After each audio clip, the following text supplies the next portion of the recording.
Salut tout le monde, on s'est quitté dans le dernier show avec des belles promesses de surprise de Florian. Donc vas-y Florian, dis-nous qu'est-ce que c'est. Ok Lolo, je te propose un deal, on coupe la poire en deux et je te dis de suite le gros de la surprise et on garde le nom des gagnants de notre jeu concours pour la fin de l'émission. Ça te va? Ouais, est-ce que j'ai le choix en même temps? Je crois pas, hein. Donc bon allez vas-y, on fait comme ça. Alors sans plus attendre, je vais vous parler de la surprise de la semaine, si ce n'est de l'année pour nous. Vous nous avez longtemps entendu parler de la fameuse application pour mobile GCN, voire même du Race Pass qui permet de voir des courses en direct. Eh bien tout ça va encore évoluer avec l'apparition du fameux projet GCN+. Ouais, et ça veut dire quoi en français s'il te plaît? Eh bien en fait, comment dire Loïc, je vais te faire une petite image, c'est un peu comme la chenille qui se transforme en papillon. On a décidé de regrouper énormément de contenu dans un seul et même pass. Avant il y avait le Race Pass qui proposait des courses en direct, on produisait des choses sur YouTube, on produisait aussi des formats plus longs. Aujourd'hui GCN+, va remplacer tout ça en proposant du contenu toujours dédié au cyclisme, des directs, le tout sur une même plateforme qui est l'application GCN dans un seul et même pass à la demande. Ah mais c'est trop bien, putain c'est bon, je vais pouvoir dire à ma mère de se désabonner de Netflix. Ah non, parce que j'ai ses codes, faut pas. Ah non, surtout pas, fais pas ça parce que j'ai encore ces codes. Ah toi aussi? Ah là là, c'est qui m'a dit ça aussi? Attends, c'est qui? Je crois que c'est Yo-Yo aussi qui a ses codes. Je commence. C'est quoi le problème là avec ma mère? Calmez-vous les gars. Bon, en tout cas Loïc, tu pourras dire à ta mère que si elle n'a pas besoin de se désabonner à Netflix, GCN+, la bonne nouvelle c'est que ça coûte moins cher et surtout ça lui permettra, une fois qu'elle a vu 3 fois la même série, de passer à autre chose et de voir du contenu 100% dédié au cyclisme. Et donc comme je vous ai dit, des longs formats, des documentaires, mais aussi on retrouvera tous les droits de course que vous aviez l'habitude d'avoir sur le Race Pass l'année dernière, à savoir environ 80% de la saison, selon évidemment le territoire sur lequel vous vivez. D'accord, c'est cool. Bon après, on nous a comparé à Top Gear du vélo, là c'est bon, ça va être Planète Plus des reportages animaliers du vélo, là, c'est trop bien. Exactement Loïc, et je te propose pour que vous y voyez un peu plus clair qu'on regarde ça tout de suite. Allez, montre-moi ça. This is everything I've built towards. I'm a little bit crazy. Never seen anything quite like this. Out of breath, high heart rate. We only get one shot. God, come on! I'm really feeling the altitude now.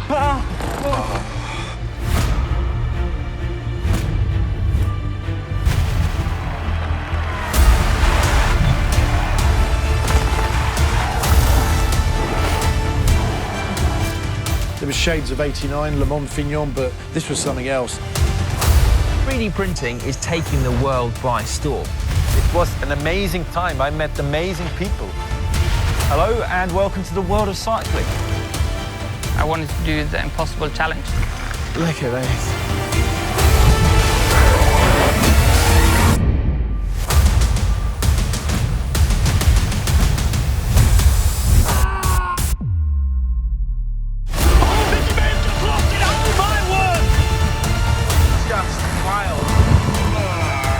A gold mine of carbon fibre. The mountains takes no prisoners. Through the sprint, the throw to the line.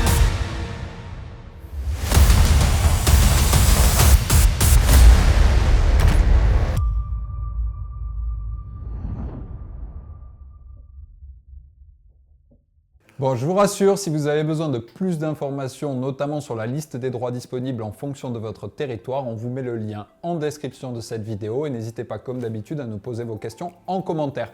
Justement Loïc, si on passait à la preview de cette première partie de saison pour voir ce que va nous offrir comme spectacle GCN+ cette année.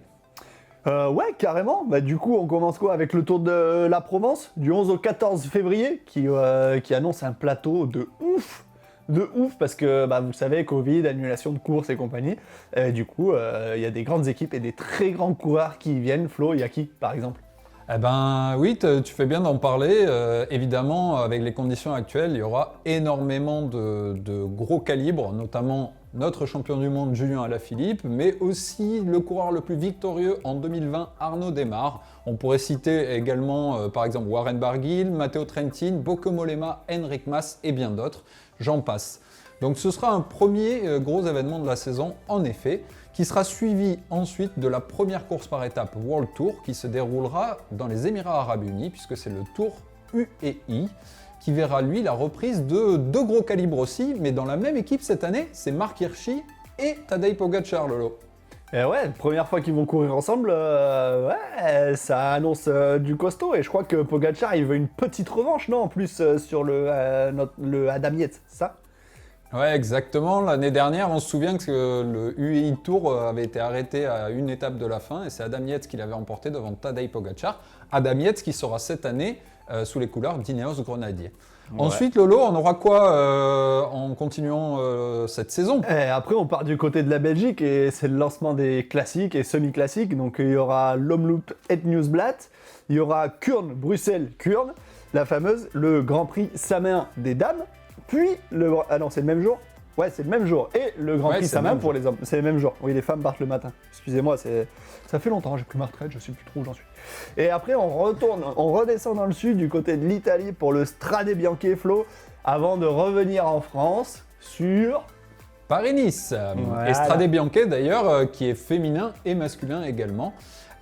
Et donc, ce sera ensuite temps de débuter les courses par étapes en Europe avec Paris-Nice et Tirreno Adriatico, qui se déroulent comme tous les ans, et on croise les doigts pour que ce soit le cas cette année, à peu près à la même époque. Et ensuite, on enchaîne, Loïc, avec le gros des classiques, puisque ce sera Milan-San Remo.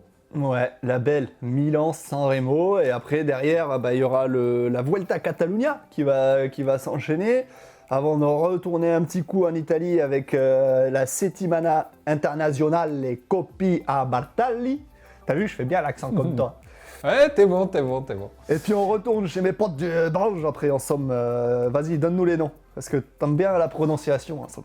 Ensuite, on va avoir Bruges de Panne et Gand-Wevelgem, et puis on passera aux Flandriennes avec À travers les Flandres, évidemment le Tour des Flandres. Et Loïc, il ne faut pas oublier qu'avant Paris-Roubaix, il y a une course qui te tient à cœur, qui se glisse au milieu tous les ans, une course par étape, où il pleut souvent. Je vois pas de quoi tu parles. Ah bon? Le Tour du Pays Basque, mais il pleut pas souvent, c'est comme en Bretagne, il pleut que sur les camps au Pays Basque, c'est tout. Et oui, il y aura le magnifique Tour du Pays Basque à partir du 5, j'ai plus les dates. Du 5 au 10 avril. Ah, du 5 au 10 avril, pardon. Je n'avais pas vu. Et donc ensuite, celle que tout le monde attend, c'est Paris-Roubaix, qu'on n'a pas eu le droit d'avoir en 2020. Donc double attente cette année et double ration, puisque ce sera enfin la première édition féminine dont on a beaucoup parlé l'année dernière. Et d'ailleurs, vous pouvez dès à présent voir ou revoir notre recon qu'on a réalisé avec Christine Magérus et Florian Sénéchal sur le parcours de ce Paris-Roubaix 2021. Ouais, on a hâte de voir du paveton, on veut voir la guerre un peu dans le fer du Nord, moi je suis chaud. Et après, on refait les autres classiques, les Ardennaises, traditionnel enchaînement, Amstel Gold Race, Flèche Wallonne, et le Tour des Alpes avant de repartir vers Liège-Bastogne-Liège, Flo. Oui, bon, on imagine évidemment que ce ne sera pas le même type de coureur qui enchaînera la Flèche Wallonne, le Tour des Alpes et Liège. Mais en tout cas, il y en aura pour tous les goûts. Tout ça qui nous amènera jusqu'au premier grand tour de l'année, le Giro d'Italia cette année, qu'on espère bien voir en son lieu et place au mois de mai, à partir du 8 mai donc, et jusqu'au 30 mai prochain. Je propose qu'on s'arrête là à ce premier grand tour pour un peu ce tour d'horizon de la saison 2021, en tout cas pour cette première partie. On aura l'occasion plus tard dans l'année d'évoquer ce qui nous attend dans une deuxième partie. Avant de passer à l'actu, d'ailleurs, je vous rappelle que vous pouvez répondre au sondage sur les courses que vous attendez le plus sur l'application GCN et allez vous renseigner par la même occasion sur GCN+. Bah ouais, carrément. Et du coup, sur GCN+, on pourra voir Paris-Nice, Paris-Roubaix et tout ça, Flo? Oui, a priori, on a les droits, évidemment, sous réserve de territorialité. Vous en avez l'habitude, vu que c'est une application qui est disponible dans le monde entier, on n'a pas les mêmes droits partout. C'est pour ça que je vous invite à aller voir dans le lien en description pour vérifier que ce soit le cas chez vous. Intéressant de voir d'ailleurs sur l'application de JCN, on a eu quelques premiers résultats à date sur les courses que vous attendez le plus. Et pour l'instant, dans les courses par étapes, c'est Paris-Nice qui est la plus attendue. Et dans les classiques, là, on s'y attendait un peu, c'est Paris-Roubaix, y a pas photo. parce qu'évidemment, elle nous a manqué. Enfin, c'est pas la plus belle. Moi, je dis que c'est pas la plus belle. La plus belle, c'est la classique à Saint-Sébastien. Mais bon, Ah oui. les goûts et les couleurs. Encore une fois, t'es totalement neutre. Totalement. Voilà. Aucun chauvinisme dans mes paroles. Je suis désolé, Flo. Non. On demandera à Flo Sénèche ce qu'il en pense. Ouais, il va m'engueuler encore. C'est nul. Allez, on passe à l'actu Lolo. Et on commence tout de suite avec une annonce qu'on avait faite la dernière fois, Flo, dans le show. C'est Movistar qui lance sa e-team. Et il y a déjà plus de 2000 inscrits. Donc dépêchez-vous, trouvez le lien pour votre inscription en description de cette vidéo. Parce que je pense que les places vont être très chères, Flo. Oui, la première épreuve a lieu cette semaine, donc vous avez encore du temps pour vous inscrire. L'autre actu cette semaine, c'est une très belle initiative de la Trek Segafredo, qui, vous le savez, a désormais 2 équipes World Tour, la féminine et la masculine, qui a décidé d'augmenter son salaire minimum chez les femmes pour qu'il soit équivalent à celui des hommes, et donc augmenter tous les salaires des femmes, en tout cas les moins bien payées de l'équipe. C'est une très belle initiative, même s'il y a encore du chemin à faire pour que tout le monde soit payé de la même façon. Ah bah ouais, grave. Mais bon, c'est déjà un grand pas dans ce milieu. Et troisième actu, c'est Wahoo qui sort son adaptateur du Kicker qui va pouvoir vous permettre de brancher le home trainer et tout ça à la boxe. Donc fini les gros bugs, fini les bugs à 162 mètres de la ligne d'arrivée sur Zwift alors que tu es en train de gagner le sprint pour la 32e place. Voilà. Je parle en connaissance de cause, Flo. Voilà, donc plus de problème de Wi-Fi, vous serez branché directement en filaire. Écoute, pour passer au résultat, je crois qu'on a notre envoyé spécial Sylvain ce week-end qui avait un truc à nous dire depuis Marseille. Ouais, Loïc, Florian, c'est bon. Vous pouvez envoyer les résultats là. Merci Sylvain, du coup on commence forcément par le Grand Prix de la Marseillaise et la victoire au sprint d'un grimpeur, oui vous m'avez bien entendu, d'un grimpeur, devant Thomas Bouda et devant Brian Cocard, donc ce n'est pas rien non plus, c'est Aurélien Paré-Peintre. Cette année est folle. Bon, il y avait vent de Ouais. face pour expliquer un petit peu et on va dire qu'il a été dans le bon timing, mais il devait certainement avoir la soquette très légère pour aller battre ces 2 poids lourds du sprint. En tout cas, félicitations à lui. Bah grave, c'est top. On passe aux mondiaux de cyclocross, puisque tout le monde l'attend forcément dans les résultats cette semaine, notamment la bataille entre Mathieu Van Der Poel et Wout van Aert. Mais on va quand même commencer par les résultats féminins, puisque là aussi, il y avait du beau monde. En tout cas, je voudrais remercier Sacha qui nous a fait un petit cours de prononciation en flamand cette semaine. Donc ces mondiaux se tenaient à Ostende, Ouais, pour la c'est version facile. française. Pour la version française, facile. Et du coup, en flamand, ça donne quelque chose comme Ostende. Voilà. Ouais, en tout c'est cas, pas merci trop à Sacha. compliqué, là. Ce sera toujours pas parfait, mais au moins, on vous prouve toutes les semaines qu'on s'implique et qu'on essaie de progresser. Donc, chez les femmes, je disais, eh bien, c'est la victoire de Lucinda Brandt. Elle qui a attendu tant d'années avant d'y arriver. Elle a dominé de la tête et des épaules ces championnats du monde. Ça n'a pas été facile, évidemment, dans le sable, notamment avec une chute de Céline Alvarado, la tenante du titre, dès le premier virage. En tout cas, Lucinda Brandt a bien fait d'insister après toutes ces années de cyclocross. Elle tient enfin son premier titre de championne du monde. Évidemment, ça on en a l'habitude, c'est un podium 100% néerlandais. Ouais, Anne-Marie évidemment. Worst qui est deuxième et Denise Betsema qui complète le podium. À noter, première belge, Sanne Kant. Top 10 pour notre ami Cricri Magérus et 13e place pour la française Perrine Clausel. Allez, je te laisse l'honneur de nous annoncer Ouais. qui est sorti vainqueur du duel chez les hommes, Lolo. Bah, ça a annoncé de toute façon une très belle bagarre, hein. On avait bien vu la saison de ouf qu'ils étaient en train de faire, donc une magnifique victoire de Mathieu Van Der Poel malgré une chute au premier tour, tu vois, lui aussi il a chuté au début, et pourtant, devant Wout van Aert, voilà, les 2 gaziers qui se sont tirés la bourre tout le temps, voilà, moi je pensais que ça allait être Wout van Aert, mais non. Mathieu Van Der Poel, Wout van Aert qui a crevé, du coup, ça a permis à Mathieu Van Der Poel de revenir. Et 3e, on a Thounertz, comme l'an dernier, le pauvre, malheureusement. Hein, Flo? Tu me dis, c'est pas... Voilà. Ouais, exactement. Et à noter un tir groupé de nos Français, puisqu'on a Yann Gras et Joshua Dubo qui terminent à la 15e et 16e place, à quelques encablures devant un peu le vétéran de ce peloton. C'était Zenek Stibar, qui lui aussi est multiple champion du monde, hein, on l'a peut-être oublié, mais qui est toujours au niveau quand même, top 20 pour lui. Ouais. Bah, écoute Lolo, on passe à JCN Inspiration et au tant attendu résultat de notre jeu concours sur l'application JCN. Ouais, on passe à ça. Mais on commence par le 3e ou on commence par le premier? Moi je dis on commence par le 3e.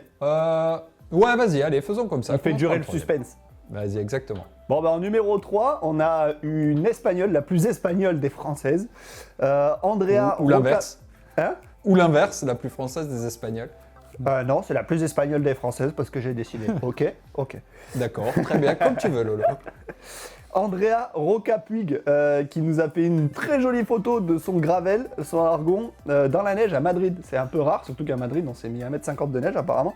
Et on la félicite aussi pour son français impeccable dans son commentaire. Faire du gravel sur la neige. Merci Andrea. Du coup, Andrea, tu remportes un bidon. Exactement, on passe au deuxième, et le deuxième c'est un habitué aussi de la chaîne JCN en français qui a été l'un des premiers à poster pour ce challenge. C'est pas pour ça qu'on a choisi sa photo, mais en tout cas c'est Julien Fourcade qui nous a fait aussi une très belle photo. On a primé celle-ci parce qu'il y a tout. Il y a son vélo, on reconnaît les couleurs typiques de la Once de l'époque, je crois deviner un Giant TCR. C'est pour ça que tu l'as choisi. Puis il y a Julien qui s'est mis en scène aussi, et puis évidemment il y a la neige comme on l'avait demandé. Donc bravo à Julien qui lui gagnera un t-shirt JCN, donc deuxième de ce concours. Et dis-nous Lolo alors, qui est le ou la grande vainqueur de ce concours? Le grand vainqueur, c'est un bonhomme. Il a été faire du vélo sous la neige, il a pris tous les risques pour le remporter. Il a même pris le risque de demander à sa compagne, je pense, ou à un pote à lui, de le prendre en photo sous la neige. Enfin, s'il faut on dit ça, mais à tout moment c'est dans son quartier. Enfin bref. Du coup, victoire de Antoine Maugenot. Voilà, félicitations Antoine. J'espère que tu t'es bien caillé les miches pour faire cette photo parce que tu mérites le premier prix. Ouais, tout à fait. Comme précédemment, il y a tout.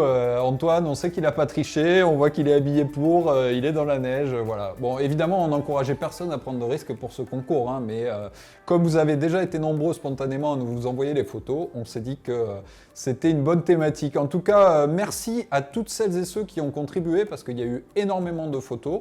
Voilà. Et puis, un petit détail important pour les vainqueurs, n'oubliez pas d'écrire en message privé sur le compte Instagram de JCN en français, donnez votre adresse et éventuellement, si nécessaire, votre taille et on reprendra contact avec vous. Voilà Lolo, on se dit à mardi prochain pour d'autres surprises. Écoute, à mardi prochain Flo. Salut tout le monde. Allez, salut. Prenez soin de vous.